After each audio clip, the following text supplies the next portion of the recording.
Sup, guys? The string of just really hard to take brutal losses continues.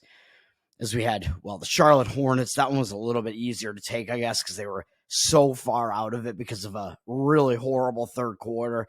They were hanging around within the number for most of the first half. Horrible third quarter pretty much looked like it had put them completely out of the game. But then, of course, they had to tease everybody right at the end by getting back to within, I think they lost by 11, so they only missed by 1 point on the plus 10. I think there might have been plus 10 and a halves out there too. So that's kind of brutal. I think statistically the game might have been a little bit closer than what the final looks. I think Charlotte was like really, really bad from the 3-point line though. So I think that was kind of an outlier. Usually teams are not 16.2% from 3-point range, although Phoenix didn't shoot that well, but really kind of ridiculous there that an NBA team would shoot that low from the 3-point line. And then, of course, we all saw what happened with Virginia, where Virginia, yes, it played to their pace, a very slow, ugly game, but Virginia was up 5 in the final minute or whatever. So it looked like, all right, it's over. They're going to start getting intentionally fouled, make your free throws, put it away. They're going to cover. They're going to cover the 2.5. Just do it. Virginia, not a bad free throw shooting team, really. It's the guys that were at the line, that were getting to the line, are not horrible free throw shooters, I don't think.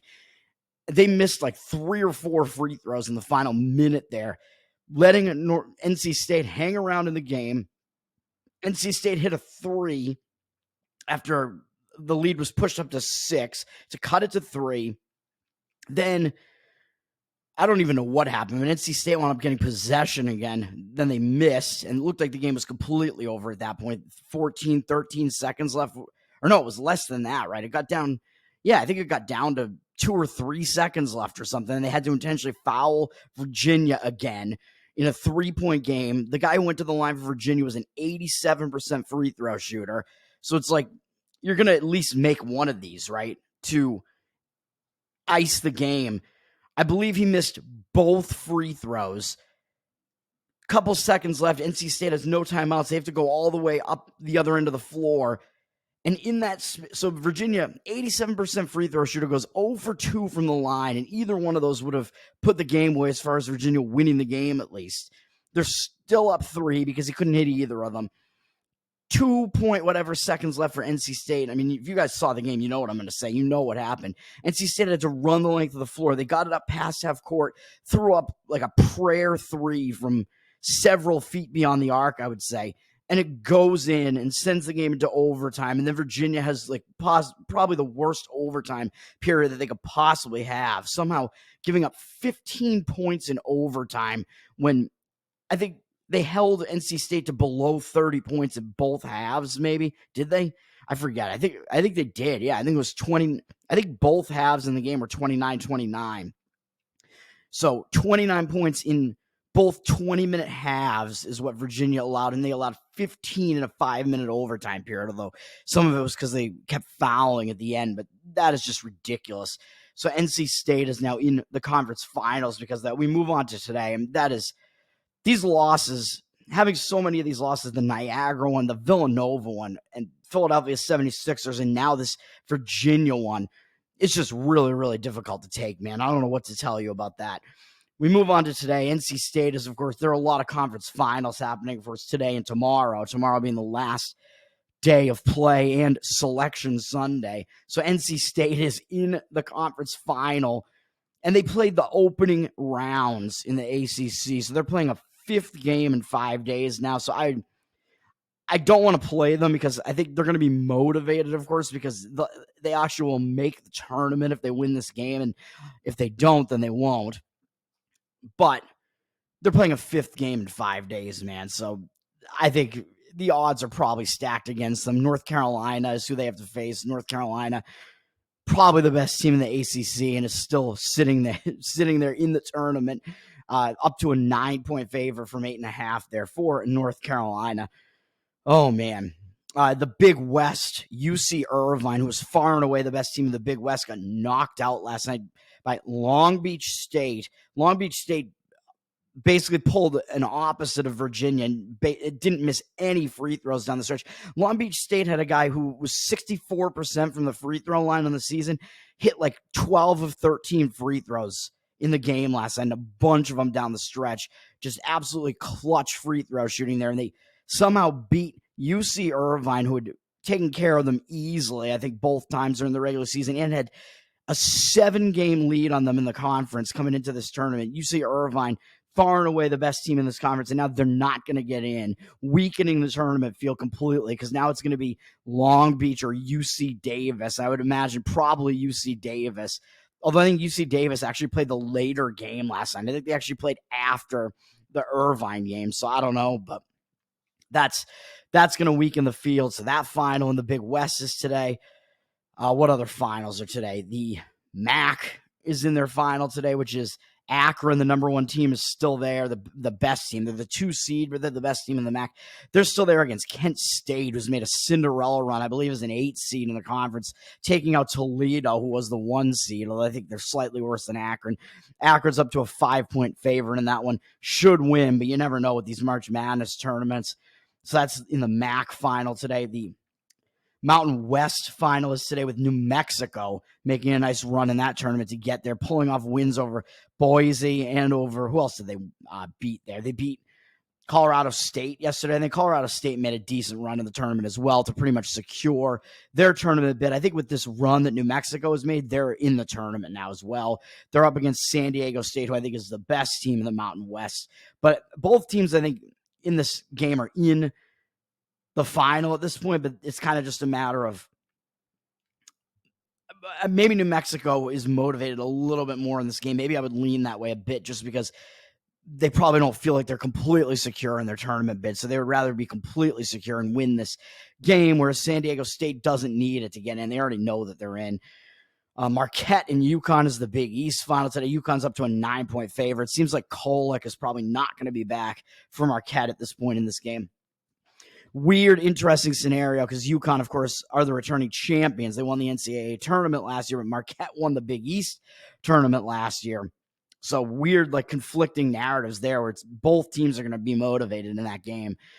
We'll see what happens there. The Big 12 championship is Iowa State and Houston. Houston has been running through this conference tournament, man. They're down from 5.5 to 5. They've been kind of blowing out teams too, winning by margin. Both of these teams won the previous game by margin. This is going to be an interesting defensive game, man. The total keeps plummeting down to 121. Expected to be a very low-scoring game with both of these teams playing very good defense. Houston plays a much slower pace than Iowa State, I believe, but both teams play very good defense as well, so that's going to be interesting in that one. Houston, obviously the favorite, 5-point favorite, but we'll see what happens there. The MAAC finalists today, St. Peter's, the team that made the ridiculous run as a 15 seed, is sitting there in the conference final as, I think, a 5 seed in that tournament against the 2 seed Fairfield, who I think are the best team in that conference. It seems like maybe they've gotten a little bump knowing that I believe they, as I mentioned on one of these other videos, I think they gave their interim coach now full-time position because they've been doing so well. Fairfield up to a 2-point favorite in that one, but that's pretty close odds there. And San Diego State's down to a 2-point favorite in the MWC, the Mountain West final. So the line moving towards New Mexico. Tempting to play New Mexico in that game, to be honest. San Diego State had such an easy-looking win over Utah State yesterday, who was ranked. I should have played San Diego State and Colorado yesterday because both of those teams are unranked favorites against ranked opponents where the rankings are just off from where these teams actually are. San Diego State certainly better than Utah State, and Colorado, as the power ratings and the odds makers are telling you, are actually a little bit better than Washington State. So I probably should have played both of those yesterday. New Mexico, I think they have more motivation than San Diego State in that one, like I said, just because they want to make sure that they're in the tournament, whereas San Diego State already knows they're in. But we'll see what happens. When it comes down to the conference final, both teams still do have some motivation. But I am going to have one play that kind of bucks that trend a little bit, that is the more extreme case there, because I think New Mexico is going to be in anyway, even if they don't win that game.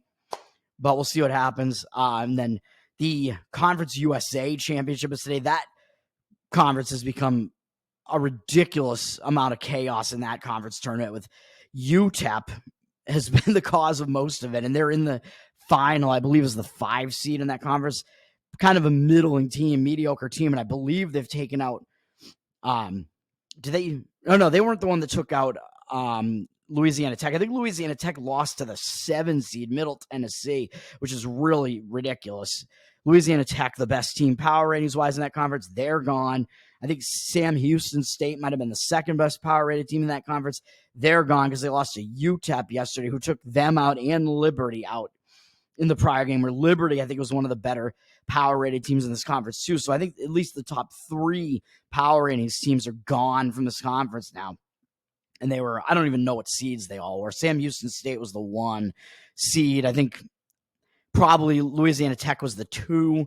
Western Kentucky still in it. I think probably the 4th best team power rating wise, and maybe the 3 seed here in the final. And they're up from 2.5 to 3, going through the 3. So it looks like there is some movement on Western Kentucky. I would kind of expect them to win because they are the favorite in that one. They are the better team. And UTEP has just made like a ridiculous run, even though, of course, that battle is going to determine who gets into the tournament. So we'll see what happens there. But Western Kentucky, I mean, if you expect the better team to win out, that is them. So that is what should happen there. But who knows? The line's not a lot.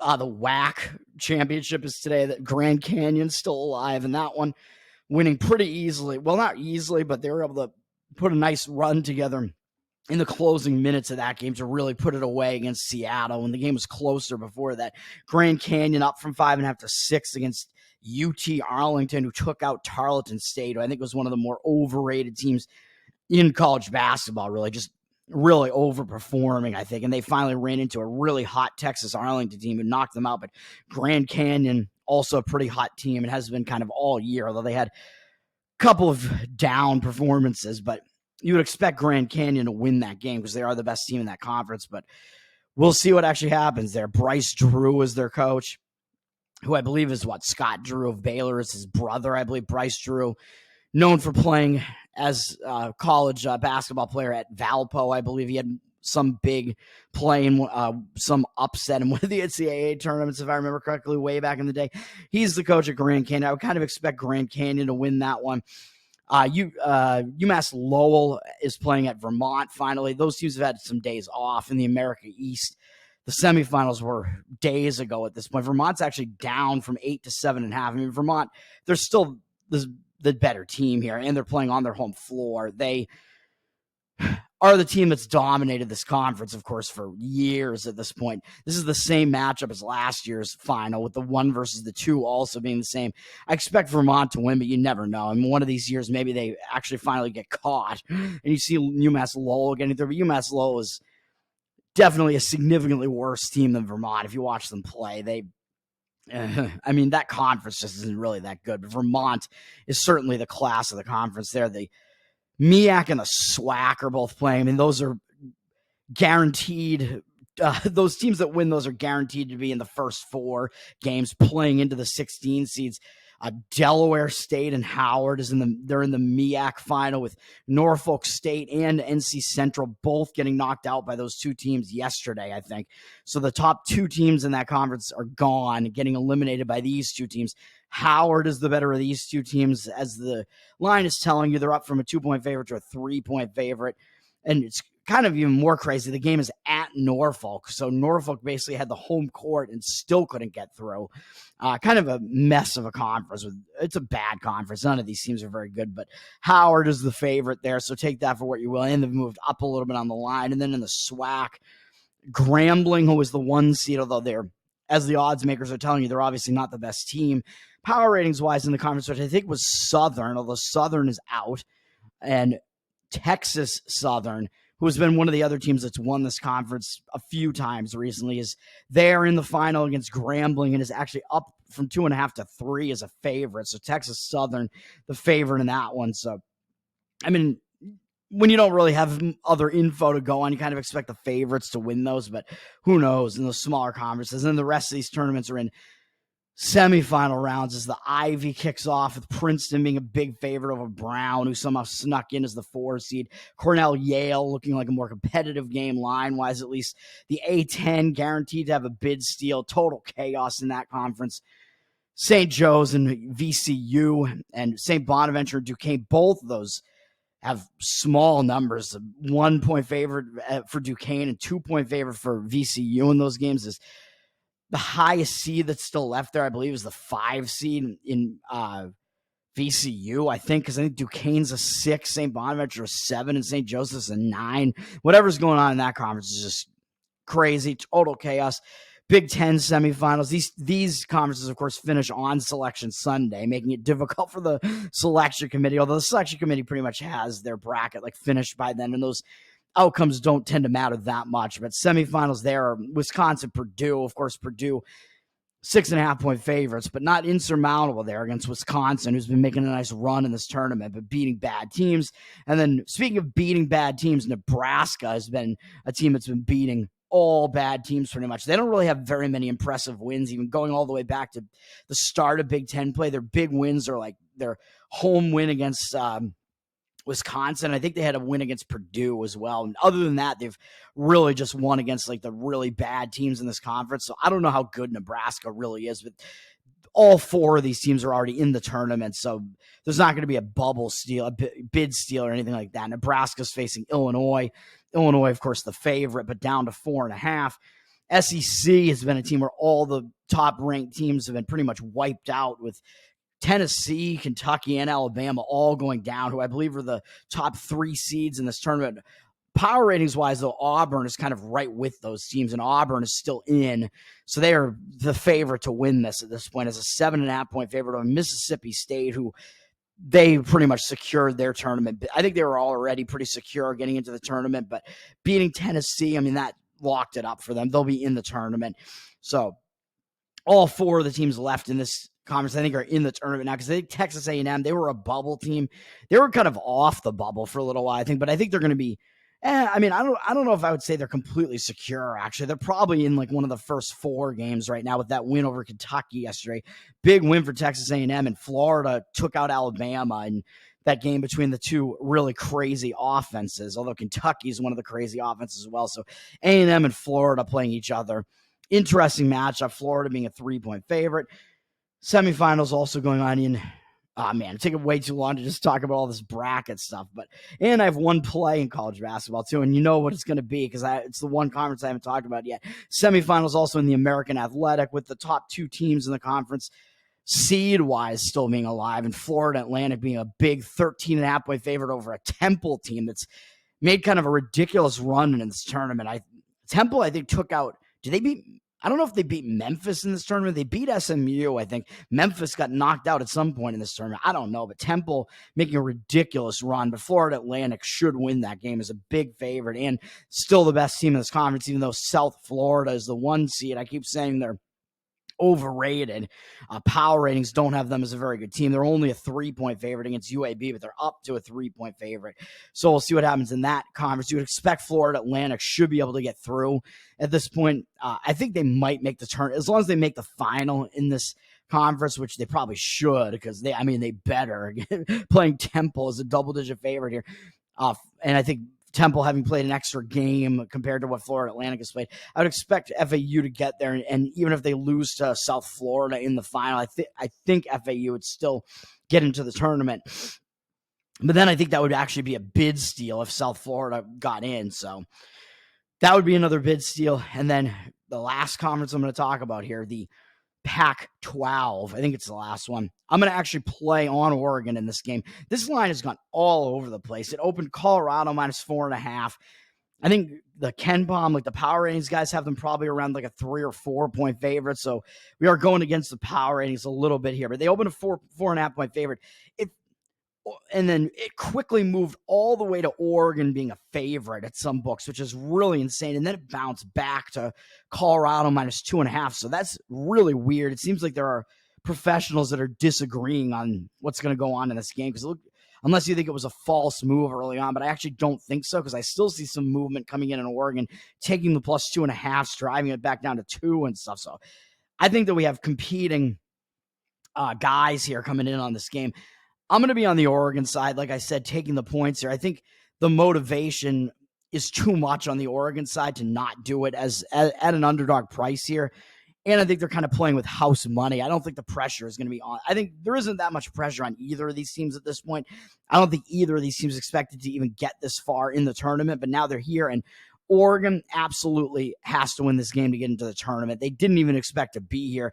They were not talked about in the bracketologies like at all. Not even a bubble team. Still not a bubble team. If they lose this game, they're going to be going to the NIT most likely. So Oregon, I think they know that, and they're catching points in this game. So you're catching points with a team that's going to have a lot of motivation here because they know they have to get this game to get into the tournament.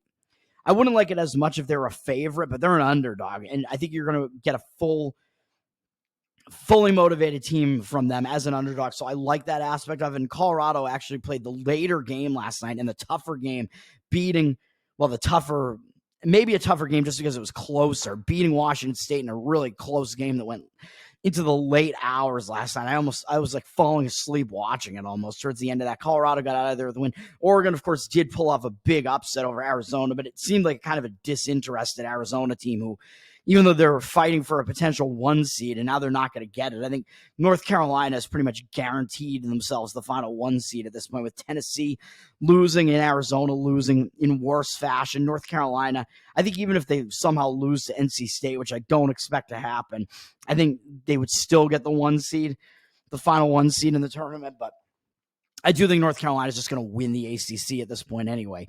Colorado, with the run they've made in this tournament, they were already a bubble team, but I think they're very secure at this point. They were a bubble team, and they were already, like, the odds makers had them a favorite to get into the tournament anyway, and I think they're definitely going to get in now. They made a run to the Pac-12 championship game. They're going to be in, whereas Oregon is not going to be in unless they win this game, so that's a bit of a motivational difference there. Plus, Colorado has a little bit less rest because they played the later game yesterday, and Oregon, their game was like in hand before the final buzzer for sure, whereas Colorado's went to the wire, so it was a more full effort game as far as that's concerned, even though Oregon pulled off the big upset. So we'll take Oregon plus the 2.5 or whatever it is right now, even though I don't love it as much. It's totally a motivational play there. Colorado's certainly the better team, though. Ken Pom has them really vaulting up the rankings, a pretty balanced team up to the 23rd ranked team, pretty good on offense and defense, whereas he has Oregon ranked a bit worse in both aspects, but we'll see what actually happens in this game. Oregon actually fairly balanced as well, just a little bit worse at everything. And I think they play a little bit of a slower pace than Colorado. So if they're able to slow this game down a little bit and ugly it up, that might be to their advantage. So we'll see what happens there. Moving to the NBA, I don't want to belabor and talk about a bunch of these different games. There are teams that are in bad spots in the NBA here that I just don't want to really go against it because they're against teams that are also in bad spots. But the games that I will be on, I think I might wind up on 2 NBA plays here, actually, now that I'm looking at it. I'm going to, first off, be on the first game that you see on the board here to fade the Cleveland Cavs. And this line keeps dropping, man. It opened 5.5. I think I grabbed either 5 or 5.5 on, or no, I think I grabbed 6 actually on the Houston Rockets. And it's all the way down to 4.5 now. Cavs, 67% of the tickets, 57% of the cash over on the other side on the Rockets. So looks like this line is moving, man. I do think I got a +6 on the Rockets, and that was like less than an hour ago. So I don't know what's going on here with that, but that's, Cavs, Rockets. Houston Rockets are going to be the play there. The Cleveland Cavs, they're in a sandwich spot, man. This is a monster sandwich spot that Cleveland is in. They're coming off beating Phoenix. They do have 2 days off, or they lost to Phoenix in a close game, at home. Went out on the road and blasted New Orleans by 21 points. That's a huge blowout win against New Orleans, man, even though they've had 2 days off since then. Now they're playing a second straight road game, not traveling far, going to Houston, but the play here is thinking that they might overlook Houston a little bit because they just might be feeling high on themselves. I think the extra day off might just have Cleveland sitting around feeling more high, reading their press clippings after a blowout win. I believe they're still going to be without Donovan Mitchell here, and they're going into Houston where they might not be totally focused on a Houston team that's a below 500 team, not a very good team really. And up next, Cleveland's got Indiana, and then Miami, then Minnesota, then Miami again. So they have a run of a bunch of better teams coming up after this Houston game, starting on Monday, playing Indiana. So I think they might overlook Houston here. So I like the Houston side. I think it is a sandwich spot for the Cavs, and they're coming off a big win, big blowout win, probably feeling a little bit inflated there. Houston quietly has reeled off 4 wins in a row. So I think they do have some momentum. They have one fewer day off, but they're staying at home and they beat Washington. I don't think anybody's going to care about that. And that was in a return home spot. Although I said the return home spot might have actually kind of been the game before that because they came back from 2 games out on the Pacific Coast that they won against Portland, who cares, and Sacramento. That's a pretty good win. Came back to Texas and played pretty poorly against San Antonio and barely escaped in that game. Then actually played an actual home game and didn't suffer any sort of distraction angle there and were able to beat Washington easily. So Houston has the momentum right now. And I think with a Cleveland team coming into their house, I think they're going to be focused on that game, man, because they only have Washington and Chicago up next. I don't think they're going to care as much about those. Cleveland, team with a better record coming into their house. So I like the Houston Rockets in that one. Let me just see what Mitchell's injury status is here real quick. Let's see. Oh, he actually came back. Never mind. He returned in that game against the Pelicans. So never mind. So he is actually back. So that is factoring into the line. So he is back. But I still like the spot.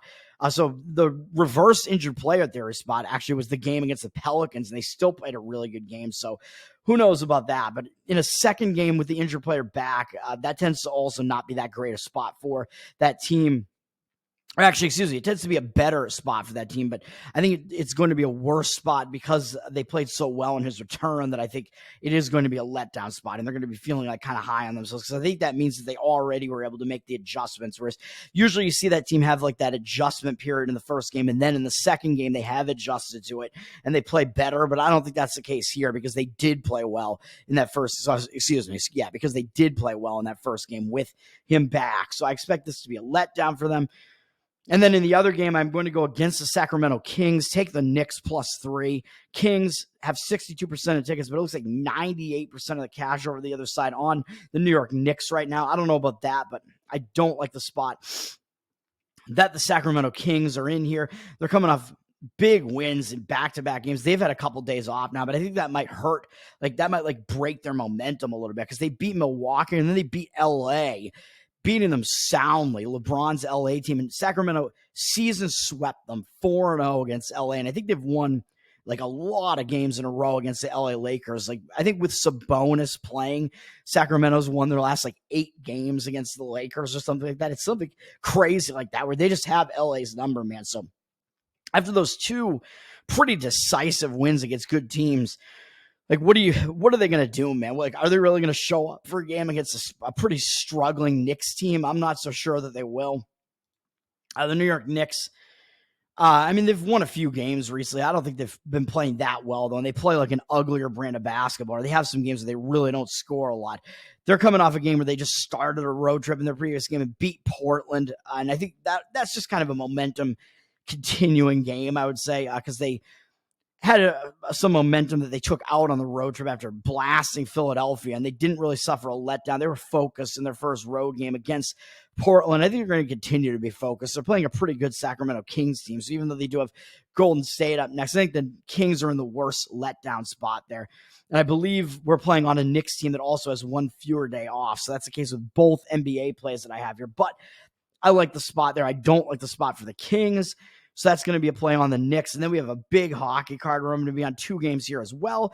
First thing I'm going to be doing is fading the New York Islanders. Even though the Islanders are battling to get into the playoffs, there are a lot of games left. And it seems like none of these teams really even want this last wild card game because they've all just been losing. The Islanders, Detroit is one of those teams. I forget who else is in the mix there. But these Eastern Conference teams that are in the mix for that final wild card spot have all been playing terrible hockey. For the Islanders, they're down from -175 to -157 on the money line with 95% of the tickets, 98% of the cash. I mean, the public's not going to come in and play the Ottawa Senators in this game, man. A pretty bad team. The Islanders have been playing pretty decent hockey. You can get the Ottawa Senators at +145 right now. It looks like you can get, so that's pretty good. The Islanders are in a bad spot, man, even though, yeah, they've lost a couple of games recently. They were on a nice win streak before that, though. They'd won 6 games in a row before they finally got stopped by the LA Kings, who's actually a good team, and that was on a back-to-back. And then they lost badly to Buffalo to finish their road trip. But I think people might be thinking, well, they're returning from a road trip now, so they might like refocus because now they're going to be back home. I don't think that's the way it works, man. Even though you might also say that Buffalo was actually their return home game. And they did play poorly in that game because they returned to the state of New York. But I still just don't think so, man. I mean, this is going to be their actual return home. So I still think they might be suffering those like return home distractions, even though they did have 3 days off prior to that Buffalo game. That was still a road game. Now they're coming back to the city area, probably to Buffalo's still not. I mean, it's close, but not that close to the New York City area where the Islanders actually play. So this is still a return home distraction spot, I would have to imagine. They only have 1 day off since playing the Buffalo game, and they have the New York Rangers up next, which is a huge game because it's a rivalry between the New York teams, and the Rangers, of course, are a very good team. So the Islanders, that's going to be tough, man, for the Islanders.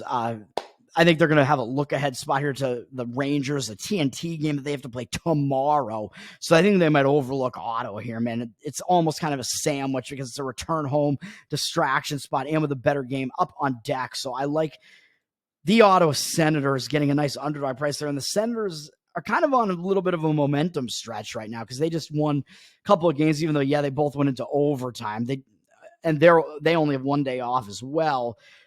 And they are coming in from Columbus. So they have a similar rest spot and similar travel, actually, coming in from Columbus. They were able to win, overtime against Pittsburgh. And then, it went to a shootout against Columbus. But those teams have not been playing good hockey. Of course, Columbus, not a good team. So I think that might just give Ottawa a little bit of confidence, a little bit of momentum coming into this game against the Islanders. I expect Ottawa to be the more focused team in that one for those reasons, especially because they're the underdog. They can't really afford to not be focused in these games, whereas the Islanders have the potential to overlook some teams, and it's not a good spot for them. And then the other game, I'm going to be honest, I think a pretty major letdown spot that Nashville is in, and the market looks like it's indicating against Nashville. They're down from minus 125 to minus 118 on the money line, 88% of the tickets on them, but 75% of the cash on the other side on Seattle. So I'm going to jump in and play Seattle. Nashville, they're kind of like battling for the wild card, but they have like a pretty big lead for one of the wild card spots that they're in right now. So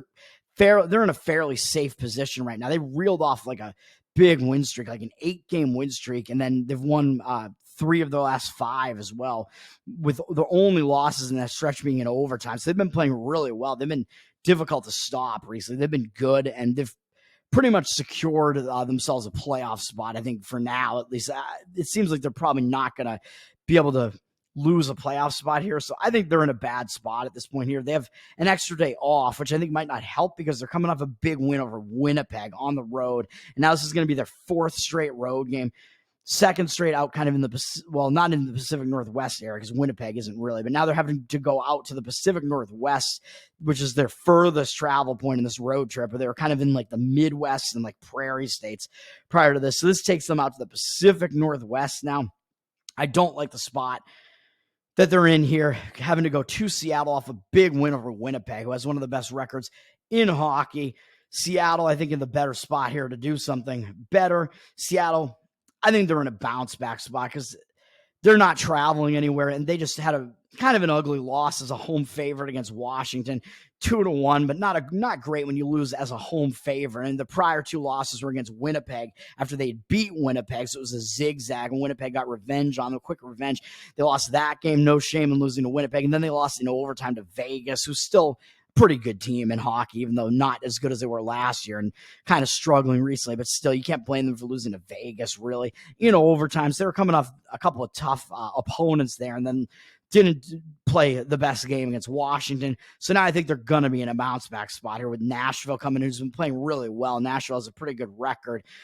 Getting Seattle as a home underdog price because, Nashville is the better team, but in the spot, I think it's better for Seattle to bounce back, and I think Nashville's in the letdown spot. So that's going to do it for me, man. Kind of a big card here today. We'll see what happens. College basketball, Oregon plus 2.5, I think is the best you can get there. In the NBA, we got Houston Rockets plus 6, Sacramento Kings, wherever you can get them. I don't even know. I haven't even looked to see what you can actually get them. Not the Sacramento Kings, the New York Knicks. Sorry, I misspoke there. The Knicks plus 3. I believe is what you can get. It looks like you can't really get a 3.5 right now. So yeah, Knicks plus 3, I think is what we'll call it right now. And then in hockey, you got the Ottawa Senators plus 145 and the Seattle Kraken plus 105. That's going to do it for me, man. I'm Toad as always. We got to get this back on track again, man. We had a few good days, and then I think my handicapping was good, was fine the last couple of days, and these games are just like really, really bad beats, horrible beats. Let's stop the run of bad beats. Peace.